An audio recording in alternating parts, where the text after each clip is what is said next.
Salut, chers amis, en Jésus-Christ. Joyeux Noël encore à vous tous.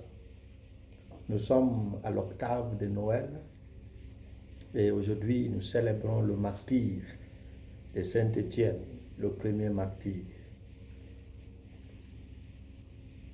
Et nous lisons des Actes des Apôtres, chapitre 6, verset 8 jusqu'au chapitre 7, verset 60.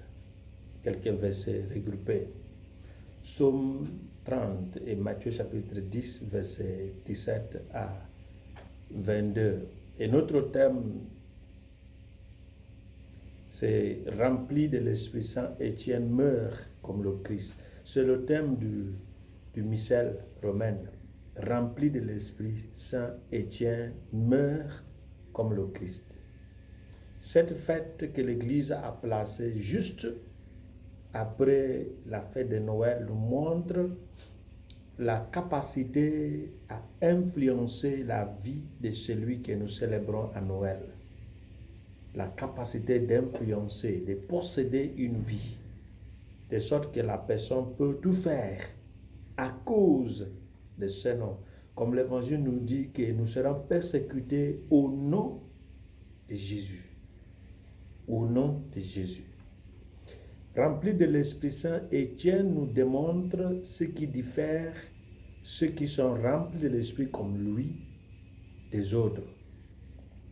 Notre première lecture les énumère ainsi. Étienne, qui était plein de la grâce et de la puissance de Dieu, a fait beaucoup de choses que nous allons repérer comme des qualités. Étienne accomplissait des prodiges et des signes éclatants, inspirés par l'Esprit Saint, ce qui fait allusion au don de miracles et la grâce de la sainteté. 2. Étienne était rempli ou plein de sagesse et de l'Esprit Saint qui inspirait ses paroles. Sa nom de sagesse, don de sagesse, d'intelligence et de science, si vous voulez, de compréhension. 3. Étienne vit la gloire de Dieu lorsqu'il a regardé vers le ciel et vu Jésus debout à la droite du Père. Don de vision. Étienne, pendant qu'on le lapidait, priait ainsi: Seigneur Jésus, reçois mon esprit. Don de la vraie prière. Vers la fin, avant sa mort, Étienne a prié ainsi: Seigneur, ne le compte pas ce péché. Esprit de Jésus, ce qui est le pardon, un signe de celui qui était à l'école de Jésus. Comme les vrais prophètes, ils lapidèrent Étienne. Cette lecture nous montre le traitement que les vrais prophètes ont reçu dans le passé, qu'Étienne reçoit dans le Nouveau Testament. Une étude méticuleuse de ces qualités d'Étienne que nous venons de citer explique pourquoi il a été persécuté et pourquoi ceux qui ont ce dont reçoivent les persécutions pareilles de nos jours. Il y a ce qu'il faut noter et remarquer dans la situation de cas d'Étienne. C'est l'équilibre qui se trouve dans la vie d'Étienne. Et c'est cet équilibre qui est le plus bouleversant. D'être face à un homme qui est spirituel, ouvert à Dieu. Et cet homme est aussi moral. Cet homme est aussi intellectuel, connaissant la vraie et la bonne doctrine. Ce qui est une bonne leçon pour nous tous. Ce qui est simple à voir, c'est un homme qui est très spirituel mais qui n'a rien ici. ou un homme qui est hyper intelligent mais n'a pas l'Esprit de Dieu. Ce qui a bouleversé ce groupe de peuples, les interlocuteurs d'Étienne, c'est parce que l'équilibre qui se trouve en Étienne est bouleversant.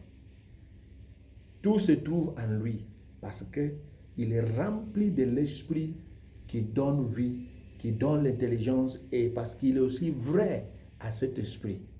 Parce que l'homme peut être rempli de l'Esprit mais ne collabore pas avec cet esprit. Il y a aussi le don qui est naturel. Étienne a été plutôt lapidé à cause de sa défaite de ses interlocuteurs. Leur attitude le montre. En écoutant tout ce qu'ils disaient, ils espéraient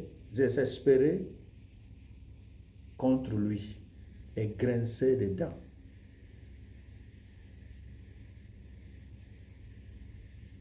Écoutons ce qu'ils disaient. Ils exaspéraient contre lui et grinçaient des dents. Deuxième chose, lorsqu'il a commencé à parler de Jésus qu'il a vu au ciel assis à la droite du Père, ils se bouchèrent les oreilles et se mirent à pousser de grands cris. Tous à la fois, ils se précipitèrent sur lui. Et la suite était, on l'a mis hors de la ville pour le lapider. Parce que ce qu'il disait les dépassait.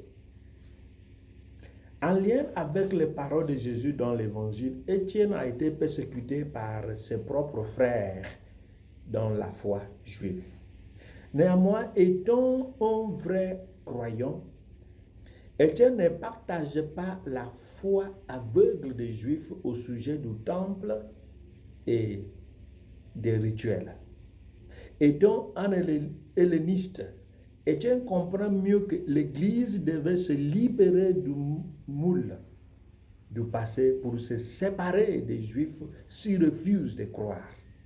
Étienne le fait des reproches lorsqu'il disait « Vous qui avez la nuque raide, vous dont le cœur et les oreilles sont fermés à l'alliance, depuis toujours vous résistez à l'Esprit Saint, vous êtes bien comme vos pères. » Actes chapitre 7, verset 51. Et quant à nous, frères et sœurs, les reproches d'Étienne contre les Juifs s'adressent à l'Église de nos jours et à ces fidèles que nous sommes, les fidèles du XXIe siècle que nous sommes. La voix d'Étienne résonne contre nous chaque fois que nous avons le cœur et les oreilles fermées à l'alliance, la nouvelle alliance, scellée par le sang de Jésus-Christ. Et chaque fois que nous résistons à l'Esprit de Dieu.